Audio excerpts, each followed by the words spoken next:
This video is sponsored by K&F CONCEPT.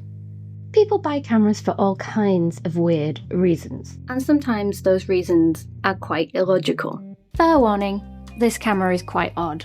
It's quite frustrating, and also a load of fun. Pixii kindly sent me this camera to test for a few weeks. They've not seen this video before it comes live, and all thoughts are my own. Let's get stuck in. This is the Pixii Camera. It's made by a very small startup company in France, and they have the lofty designs to take on the Leica rangefinder cameras. Let me show you the camera. There are two sensor sizes available. You have this one, which is a 26 megapixel APS-C M mount, and then there is the Pixii Max now, which has the full frame M mount. They're both fully manual focus with a rangefinder focusing system, which, if you've never used one before, could be a little bit of a learning curve. And you will also notice there is no screen on the back. You have no way to review your images unless you connect your camera to your computer or to the app. And I think this is very clearly going to divide a lot of people. There are people that will see the romantic minimalism of it. You know, you have to be in the moment. You can only review your images later. It's a very filmic experience in a digital camera. And then there are people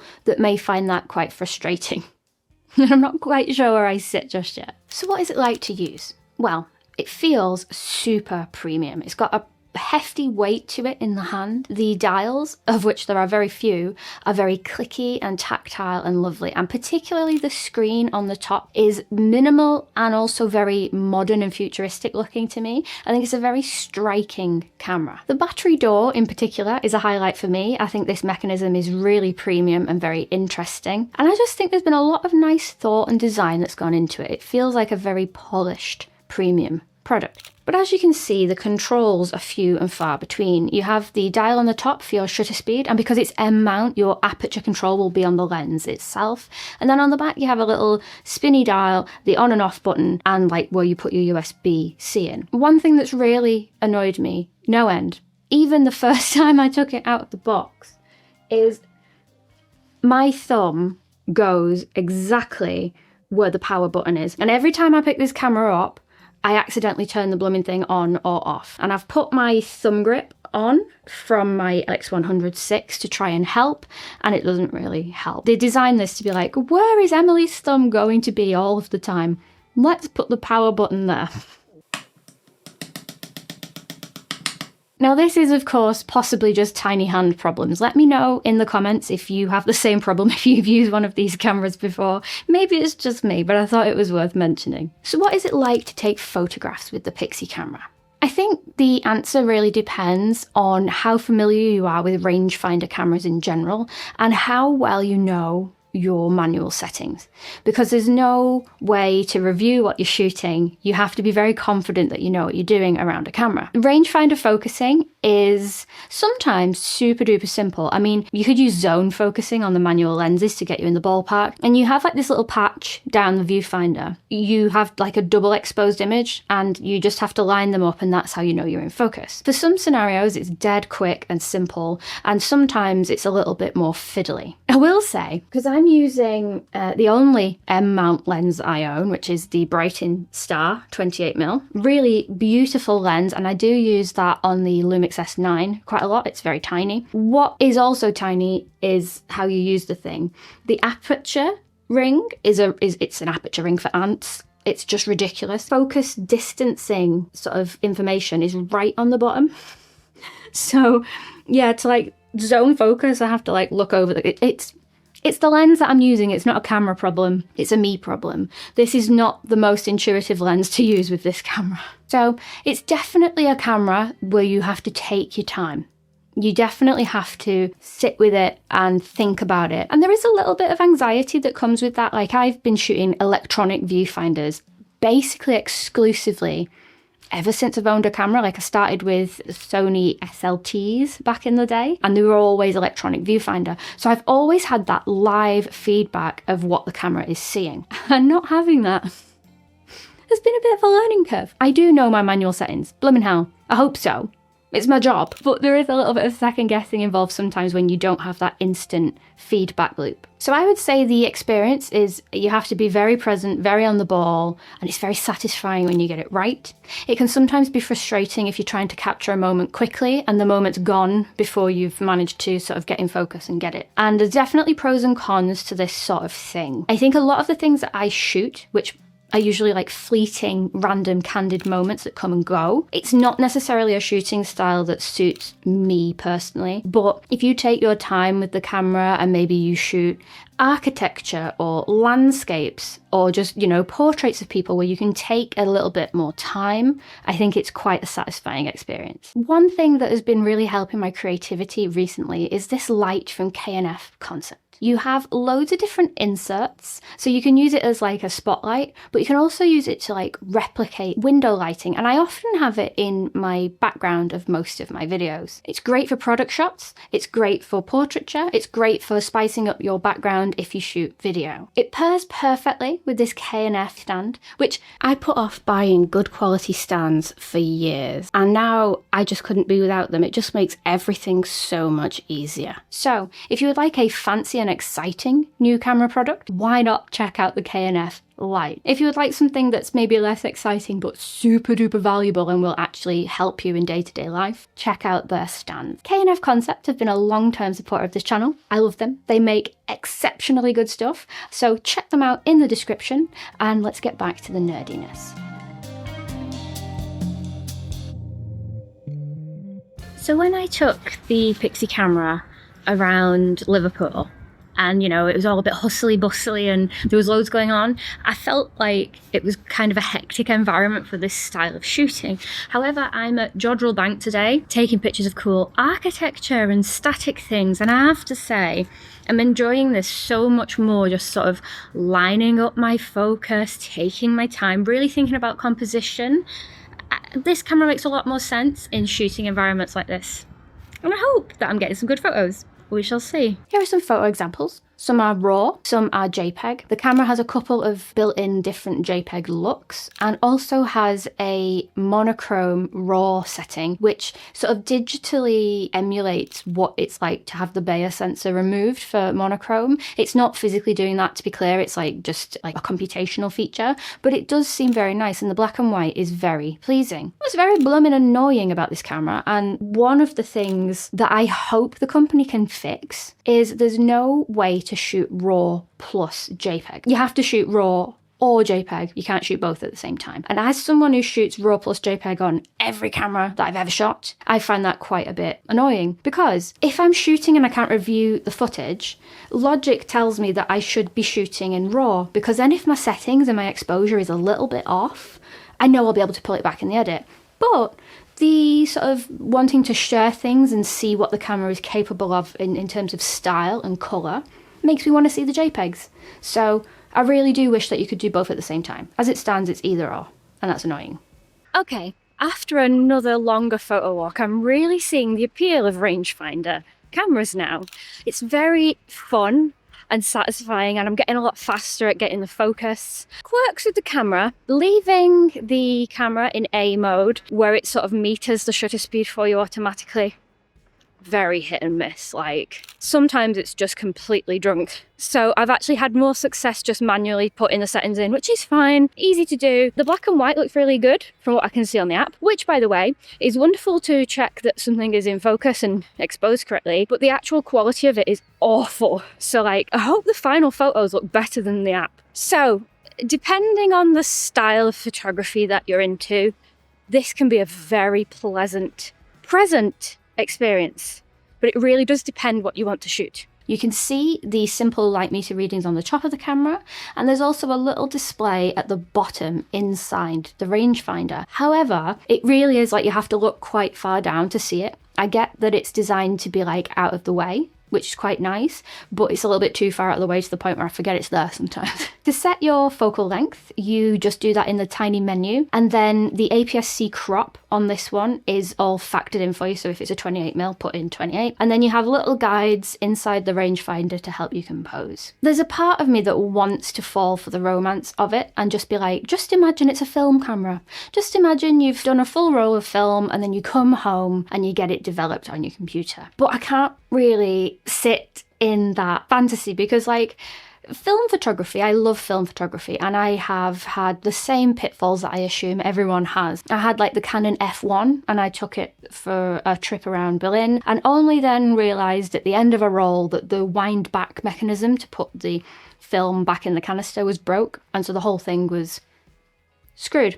It's a beautiful orange paperweight now until I can get it fixed. But that's sort of what you sign up for when you use very old, very charming film cameras. They're mechanical. Things can go wrong. The idea of going out on a photo walk with an expensive, modern digital camera and just having the odd setting that wasn't right, like for instance, on the dial, if you set the shutter speed to A, then your sound, it'll do an automatic shutter speed for you. However, if you knock it one notch, just one notch, I'm now at shutter speed 320,000. Or if you do it one notch in the other direction, I'm at 2 seconds. So if you do knock something in your bag and you're not on the ball with the settings or you've not looked at the exposure meter, it can be quite simple to have just nudged something in the wrong direction and all of your shots could be wrong. With film, I can stomach that. That's the risk. With digital, I'm paying, so that's not a thing, in my opinion. So yeah, I can't quite fall for the romance of it personally. But that's literally like, that's the charm of this camera. It's not a fault. It's literally by design that you don't get that immediate feedback loop. So it's not me necessarily criticizing the camera. It's just I might not be the right person for it.Maybe you will be. One thing I am very glad to have packed today is a power bank, just because every time I turn the camera off and on again, I seem to lose 10% of battery. So yeah, power bank, USB-C, no harm, no foul. So there is a phone app, and I'm very happy to say that it immediately synced to the camera without fanfare, and it was stable and it does the job, which is a lot better than some major companies can manage. So well done to Pixii for that. It's good to have, you know, like if you stop for a coffee, you can check your camera and check your photographs and see everything's going to plan. One thing I want to point out is it's not a necessary part of this setup. There are many Android hybrid camera devices that have got into this pitfall where you need the developers to keep on top of the app, otherwise you end up with a brick of a camera. This is not the case with Pixii. The app is a nice addition. It makes things a little bit smoother, but you can use it entirely standalone, so you won't ever run into that problem if the app ever goes away. One thing I think in the development of this camera which really didn't help matters is you've only got internal storage with the Pixii cameras. So you can have like a relatively small one for like 32 gigabytes and then the camera's a little bit cheaper. But then if you want the 128 gigabytes, it does lob on a good chunk of cash. I don't know, I think Apple can get away with it because it's Apple. In the camera market, just having an SD card could maybe have kept the cost of the camera a bit lower and a little bit more appetizing to people. Personally, I don't mind just built-in storage. The Sigma BF only had built-in storage and it was quite nice. It's one less thing to forget if you don't pack an SD card. But I do understand when you're spending a chunk of cash, particularly on like a startup company product, it's one more point of failure. If the storage goes, the camera's gone. Whereas if your SD card gets corrupt, you just get another SD card. So I wish there was removable storage in this camera, but you know, that ship's sailed.